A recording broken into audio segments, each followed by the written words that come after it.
ترشادہ پھلوں کی بیماری سٹرس کینکر یہ بیکٹیریا سے پھیلتی ہے جو پتوں، درختوں کی شاخوں اور پھل پر حملہ آور ہو کر اس کی سطح کو داغدار کر دیتی ہے۔ یہ بیماری اگرچہ گریپ فروٹ اور لیمن میں شدت سے حملہ آور ہوتی ہے، لیکن گزشتہ سالوں سے کنو جیسے اہم برآمدی پھل پر بھی اس کا حملہ مشاہدہ میں آ رہا ہے۔ خصوصاً نئے یعنی کہ نوجوان باغات سٹرس کینکر سے زیادہ متاثر پائے گئے ہیں۔ اس بیماری کا جرثومہ بیکٹیریا نئی پھوٹ پر نشو و نما پاتا ہے، جس کے بعد پتوں پر بھورے رنگ کے ابھار نمایاں ہو جاتے ہیں۔ یہ ابھار جب نمدار ہو جائیں تو ان سے نکلنے والا بیکٹیریائی مادہ بارشوں میں آنے والے طوفان یعنی آندھیوں کے باعث کئی کلومیٹر تک پھیل کر باغات کو اپنی لپیٹ میں لے لیتا ہے۔ یہ انسانوں کے ذریعے بھی پھیلتا ہے، ہوا کے ذریعے بھی پھیلتا ہے، مختلف پرندوں کے ذریعے بھی پھیلتا ہے اور حشرات کے ذریعے بھی ایک پودے سے دوسرے پودے تک جا سکتا ہے۔ ایسے علاقوں میں جہاں بارش میں چلنے والی ہوا 20 میل فی منٹ یا اس سے زائد ہو، یہ بیماری ایک بار پھیل جائے تو موسم برسات میں نمدار ہوا یعنی تیز طوفان میں اس کا پھیلاؤ ہفتوں میں بہت حد تک بڑھ جاتا ہے۔ اس کے علاوہ بیمار شدہ پودے اور نرسری کی تیاری میں ان سے حاصل شدہ پیوند کے لیے لکڑی سے کاٹ چھانٹ کے عمل میں اوزاروں کو جراثیم کش ادویات سے نہ دھونا۔ ہمارے اکثر نرسری والے لوگ ان جراثیم کش ادویات سے ناواقف ہیں۔ جب ان سے ان جراثیم کش ادویات کے بارے میں پوچھا جائے تو وہ دانت نکال کر دکھا دیتے ہیں۔ ان ادویات سے ان اوزاروں کو نہ دھونا بھی سٹرس کینکر کے پھیلاؤ کا باعث بنتا ہے۔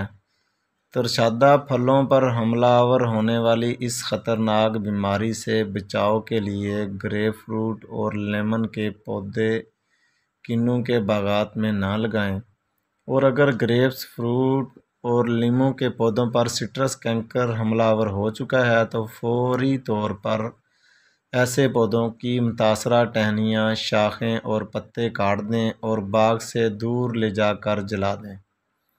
باغات کے ارد گرد ہوا توڑ باڑیں ضرور لگائیں، کیونکہ موسم برسات میں بارشوں کے ساتھ طوفان یا تیز ہوا سٹرس کینکر کے پھیلاؤ کا باعث بنتی ہے۔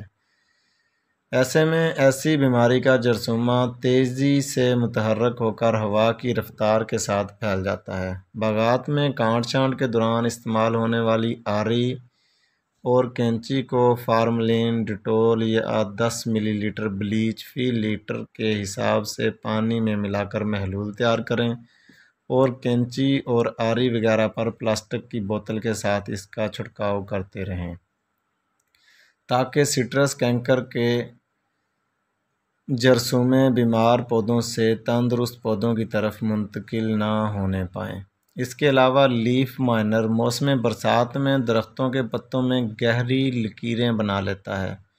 جہاں سٹرس کینکر کے جرثومے جمع ہو جاتے ہیں، بارشوں اور آندھیوں کے باعث پتوں میں جمع شدہ یہ جرثومہ کینکر کو تیزی سے پھیلاتا ہے، لہذا سٹرس لیف مائنر کا تدارک بھی بہت ہی ضروری ہے۔ اس کے لیے کیمیائی طریقہ کار سٹرس کینکر کے مؤثر تدارک کے لیے 20 دن وقفے سے، بلکہ 20 بھی نہیں، 15 دن کے وقفے سے 3 سے 4 سپرے کریں۔ مونسون کے آغاز میں پہلا سپرے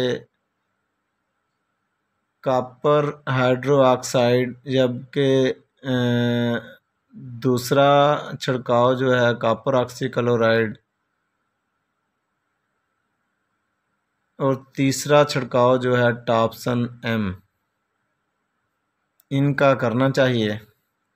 اور ان کے اندر کوئی بھی سپرے کریں، سپرے کے اندر آپ کو ٹال سٹار جو کہ بائیفینتھرین فارمولہ ہے وہ ہر 20 لیٹر والی ٹینکی میں تقریباً 40 یا 30 ml ضرور استعمال کریں۔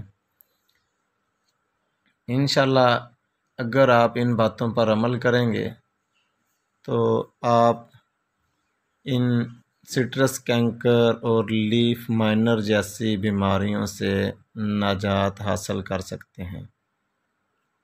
انشاءاللہ امید ہے میرے کسان بھائی میری ان معلومات سے بہت سا فائدہ اٹھائیں گے اور ان زہروں کے استعمال سے اپنے باغات کو سرسبز و شاداب رکھیں گے اور ان کی عمر میں اضافہ کر سکنے کا باعث بنیں گے۔